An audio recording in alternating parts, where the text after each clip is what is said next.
নাচ গান বাজনা ও বিভিন্ন বিনোদনের মধ্য দিয়ে লুটনে অনুষ্ঠিত হল বছরের সবচেয়ে আকর্ষণীয় অনুষ্ঠান লুটন মেলা 2009। স্থানীয় ওয়ারডাউন পার্কে মেলা উপলক্ষে নেমেছিল মানুষের দল। নাচ আর গানের তালে তালে তারাও নেচেছিলেন আপন মনে। বাংলা, হিন্দি, উর্দু ও পাঞ্জাবি ভাষার শিল্পীরা মাতিয়ে রাখেন পুরো মেলা প্রাঙ্গণ।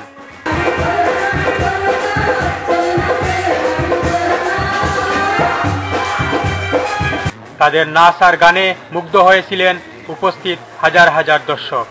এশিয়ান কমিউনিটি সবাই যে একত্র হয়ে এত আনন্দ করছে, মানে এতে আমরা খুবই আনন্দিত। এগ্রিমেন্ট আমি থাকি, তো আজকে মেলা উপলক্ষে আমি সেখানে কালকে এখানে এসেছি আমার বড় বোনের বাসাতে আর কি। এখানে আসা মানে কি ধরনের সব বাঙালিদের সাথে একটা লিভ টুগেদার করা, সবাইকে দেখা, বাংলাদেশের একটা কালচার জানা, আর কি মনে হয় যে নিজের একটা দেশে এসে পৌঁছালাম। এই কারণেই আসলে আসা এই মেলার উপলক্ষে। আজকে পয়লা লুটন মেলাতে আইছি, আসলে লুটন মেলাতে আইয়া আমার খুব ভালো লাগছে। মেলা প্রাঙ্গণে দেশি বিদেশি বিভিন্ন ধরনের স্টল লক্ষ্য করা যায়। এতে ক্রেতার সংখ্যাও ছিল উল্লেখযোগ্য। শিশু কিশোরদের বিনোদন দিতে বসেছিল বিভিন্ন ধরনের রাইড।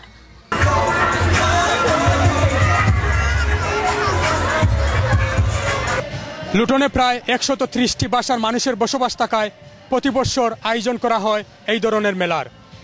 এতে করে এক ভাষার মানুষের সাথে অন্য ভাষার মানুষের সেতুবন্ধন ও তাদের নিজস্ব সংস্কৃতি সম্প্রচারে গুরুত্বপূর্ণ ভূমিকা রাখে। আগামীতে এই মেলা আরও আকর্ষণীয় হবে বলে আয়োজকদের ধারণা।